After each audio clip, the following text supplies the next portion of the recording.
Hey, how you guys doing? I'm Chris, your host of Achieving Failure. Once again, I'm by myself, and welcome to another Tuesday episode. Hope you guys are doing all right. I'm kind of in a little bit of self-loathing because I recently wrapped up a graduation photo shoot. It was more of a photo shoot videography event that I was super excited about, super stressed out about, and at the end of the day, the entire thing was an absolute disaster. I mean, as far as my perspective, everything I prepared for like an entire month completely went to hell, and it kind of got me reflecting upon what I'm actually doing, being a photographer and videographer for my own business, and now that I'm running a podcast, it's kind of given me the insight of just because you think you can do it doesn't mean you should do it, but if you don't do it, you'll never know if you can. So, in the theme of the whole achieving failure, I'm going for broke, but at the end of the day, going through this week's episode and trying to come up with material, I kind of found some old paperwork that I actually wrote way back in high school. I mean, you're talking way back, like 2003, which, about 20 years at this point. And it was kind of interesting to look back at what I wrote, reflecting upon my life 20 years ago. Now, there's a collection of things that I have written, but one of the assignments was, before I graduated in my English class, I was a senior in high school, they had us write a piece about who I am. What do I like, what do I do, friends, family, a whole lot of history of who am I. So this week, we're going to kind of do a quick segment of some of this paperwork that I found because I just wanted to read it, and it's interesting to go back and see where I was to where I am now 20 years later. So I can tell you right now, failing business owner, failing podcast, got a different job as a mechanic, but hey, we're achieving failure. So let's go. Welcome to Achieving Failure, a podcast that gives you a break from politics, popular trends, and brings you good old-fashioned life stories that made us who we are today. Sit back and relax with your host, Chris, as he brings you another exciting adventure on how to achieve failure. So, one of the first ones that I have is a segment called Who Am I? And this was kind of a general statement about who I am and who I, at that particular time, who I thought, and it was kind of interesting. So, chapter 1, who am I? I'm the type who likes to sit around and looks for something fun to do.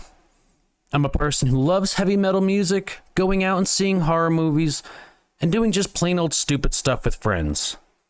When I think about who I really am, though, I have to look and explore different angles of who I am and what drives me. My personality, for one thing, is a mixed up mess of some emotions, some creativity, and some brains. When I look at what I'm capable of doing, there really is no limit for me, because when I try to push the limits to see how far I can really go, I feel that limits are something that is made up to hold you back and not truly allowing you to explore what you're capable of achieving. Well, I mean, to be frank, a lot of this is true. I mean, I still love going out and doing heavy metal music, and as far as seeing horror movies over the last 20 years with the introduction of the internet has completely broken my brain, because I have seen almost some of the worst that simply going back and watching stupid reruns of Futurama and like Simpsons. That's all I need. That's all I need in my life. I don't need any more horror. I don't need any more death. I don't need any more gore. But the personality, and it's a mixed up mess of them. Yeah, just emotions, and I do have, and that's something I want to explore later as far as emotions, because it's definitely been a whirlwind. I've definitely gone through a wide range of feelings and other such nonsensical feelings, but trying to push the limit definitely has to be one of my strong suits. It's one of those I really have never... It's almost a blessing and a curse, because whenever I look at my creativity and limits, I never just settle. I'm always looking for the next best thing. I'm always challenging myself. And it's actually gotten to the point where my creativity and feeling that I have no limits in regards to, I don't know if I can do it, but I'm going to try.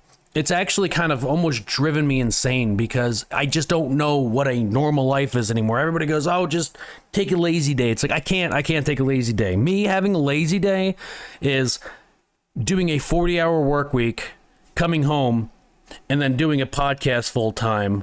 And then when I'm bored with that, when I'm not doing the podcast, I'm out running a small business doing photography and videography. But that's me relaxing. So me stressing out is when I actually find my inner peace. So continuing, when I think about who I am, one thing comes up to I'm also a terrible reader. So add that to the mix. When I think about who I am, one thing that comes to my mind is my personality. For a lot of people who know me, I'm mostly the type that keeps see, I told you, I'm a terrible reader. When I think about who I am, one thing comes to my mind is my personality. Now, for a lot of people who know me, I'm mostly the type that keeps bouncing off the walls, uncontrollably. Now, people look at me and see an uncontrolled kid. Okay, that's fine. But only some people who truly know me know that there's a part of me that wants to help those who seek help or just looking for someone to talk about their problems. This might seem strange because one look at me and one might think the person could never help my problems, but hey, you'd be surprised with what I can help people with. Now, this was kind of a true statement at one point when I actually had sympathy for people, but as I got older and risked pretty much everything, after I wrote this, I don't know, I must have been 17, 18, whenever you graduate high school. About less than a year later, I left my home in New Jersey, packed up just clothes, and I wound up joining the military and wound up getting stationed all the way in San Diego, California. Now, that's the other end of the country. I knew nobody, knew nothing. I had to make all new friends. Anything and everything that I've ever had was shipped in a cardboard box back home. All my clothes, everything. I went to boot camp in Great Lakes, Illinois, and I traded in all my civilian clothes for military uniforms, and that was probably the last I ever saw of it, until obviously I got out of boot camp, got stationed, readjusted, everything like that. But everything that I've owned was taken away and shipped home, and I had to learn. And this was something that kind of stuck with me, being 18, 19 years old, that you're on your own now. And this ties into being sympathetic, because I used to listen to people's problems. I used to be very concerned, very open with how I approach people. And I've learned that, unfortunately, in my particular case, the world is very cruel sometimes, and it is what you make of it. So if you just want to wallow in self-pity, I mean, you get what's coming to you. If you don't try, I'm not saying everybody's going to succeed, but if you never try and never risk it, you never know what's going to happen. And a lot of people are comfortable in their ways of life, which is fine. But at the same time, people cry about, oh, I'm stuck in this, I'm stuck doing this, I hate this, I hate that. If you never change, and the problem is, the reason I've changed is because I'm sick and tired of hearing people talk about things that they can control and refuse to.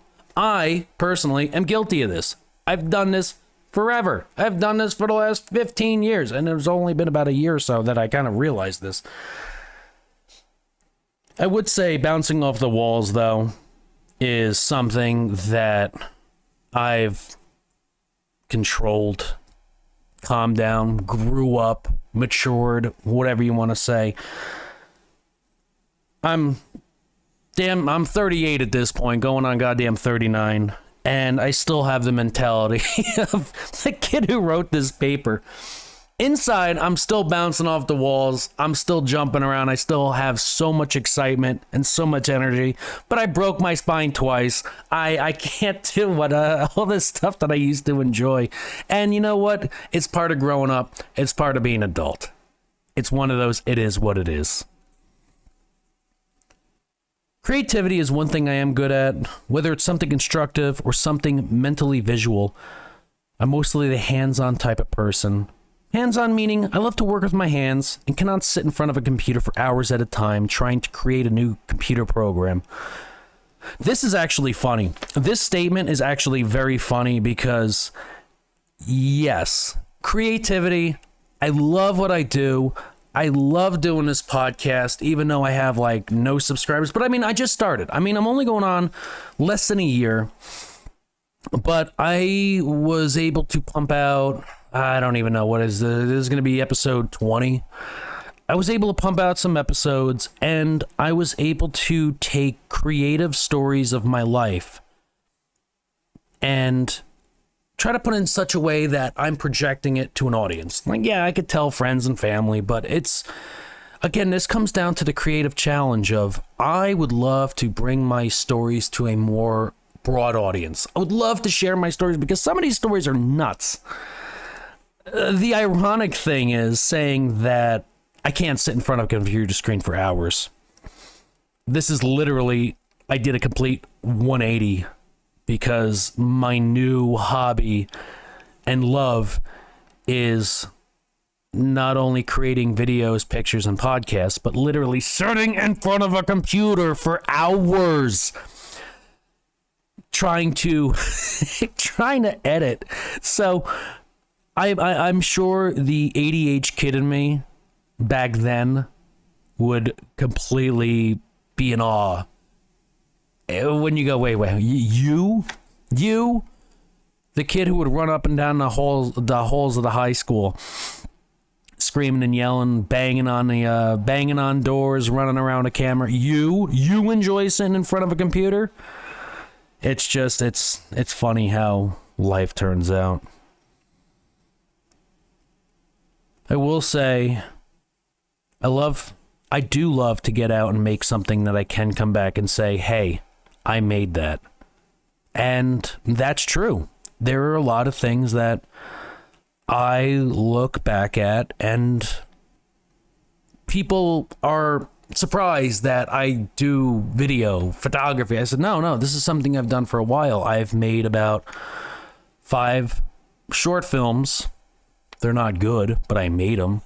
Created a lot of different types of photography. Where I'm not created, but I have explored a lot of realms of photography. And even now, doing this podcast, I've had to pretty much completely learn how to do audio, which is something I've never really done before. I've dabbled in video, but to combine both audio and video, even audio as a very basic level audio engineering, it's hard. It's hard, but it's something, again, 20 years later, I made this. I'm making this. It's crazy that you can make something, but a lot of things you create, you don't really look back and can reflect and go, hey, I made that. I mean, it could be something so simple as looking at your kid. You made that. I just hope you're proud of that. Drawing is one thing that I love to do, and a lot of people seem to be impressed with what I can do. Now, mind you, I'm reading this. At that particular time, my grammar sucks. A lot of rewording, a lot of terrible grammatical errors. I also didn't really do the best.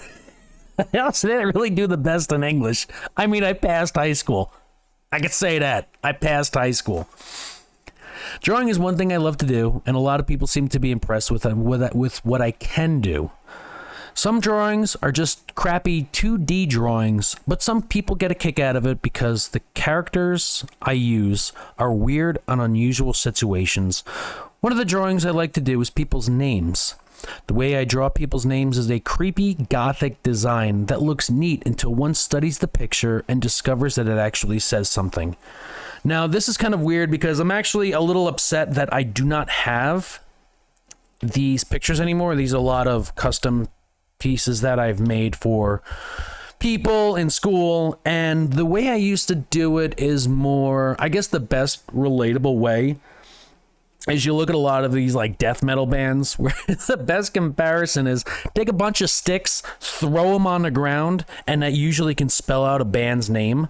I kind of did that with some hand drawings where it was just a lot of weird intertwining lines, designs, but it would actually spell out a person's name, and I took a lot of pride in that. It was not easy. It was actually extremely hard. But as far as the drawing, this was kind of more of a controversial topic when I was going through school because I used to love to draw. And again, was I good at it? I don't know. I'm a kid, and a lot of people would probably say, "Ooh, that's good. Little Chrissy over here drew this, and it probably looks like a pile of shit with some stink lines." And everybody go, "Oh, look how good he did." Or I could have done really well. The problem is, I don't know if it was just an ego thing, but what actually got me in trouble and what kind of discouraged me a lot was the fact that a lot of the topics that I would draw were very dark, very disturbing, very torturous pictures. A lot of inspirations I would get were from like the Hellraiser, a lot of the Pinhead, a lot of the Friday the 13th with Freddy Krueger, and even some of the books that I read. I would read Scary Stories to Tell in the Dark, if people actually remember what that is, and even some of the Goosebumps books. And I used to draw a lot of inspiration from that.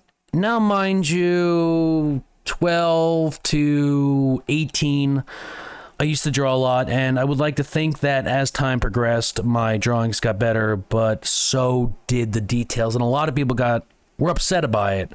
And I guess at that particular time, that's not something a kid should be drawing. Oh, Spawn. I was 12 years old. I think I was 12 years old. I brought my grandma to go see Spawn in the theaters when it first came out. Wasn't a good movie, but those who saw Spawn, I don't think you should be bringing your grandma to go see that movie. But even then, a lot of those monsters, like like Clown, and I believe it was Terrorizer. Oh my God, I forget what the hell the name was. But it was, I drew a lot of those things, and a lot of people found it disturbing, and a lot of people discouraged me from drawing that, which upset me because I don't have mental problems.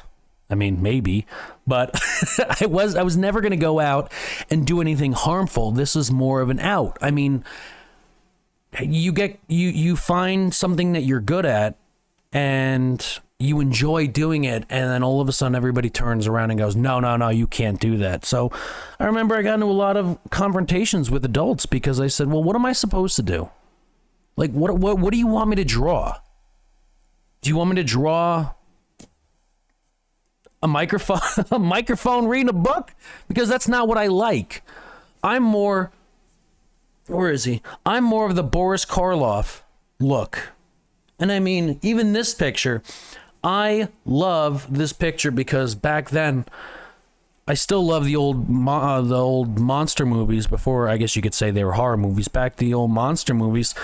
Something so simple as I would have loved to draw Frankenstein, but even something like this brings me back to my love of movies because this is so simple. This is literally Boris Karloff on the set of a movie, drinking tea, smoking a cigarette. I loved it. I was down in New Orleans.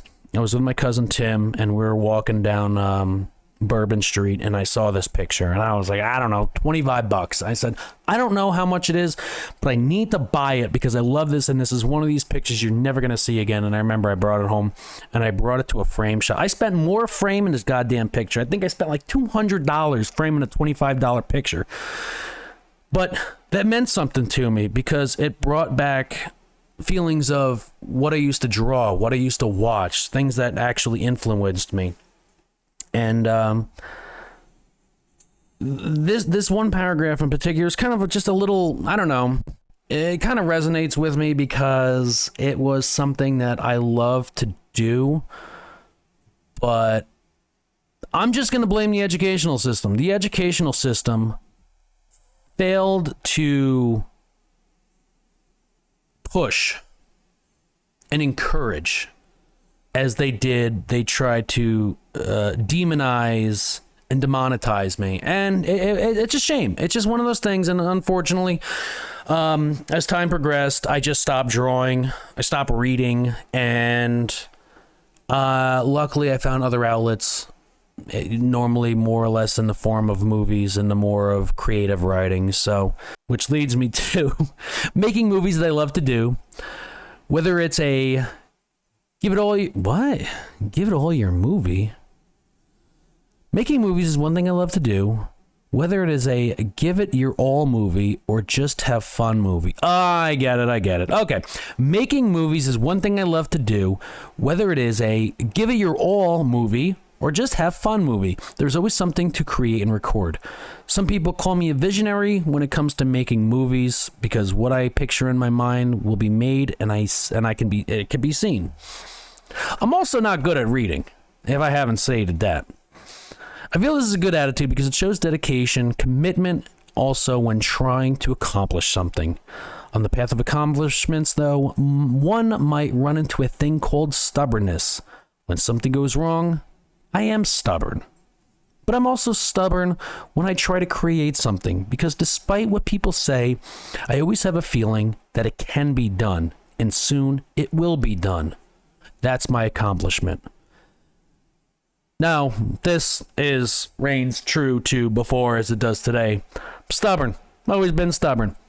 Relationships, work, military, life. I'm stubborn. I'm one of those people. I'm too stubborn to die.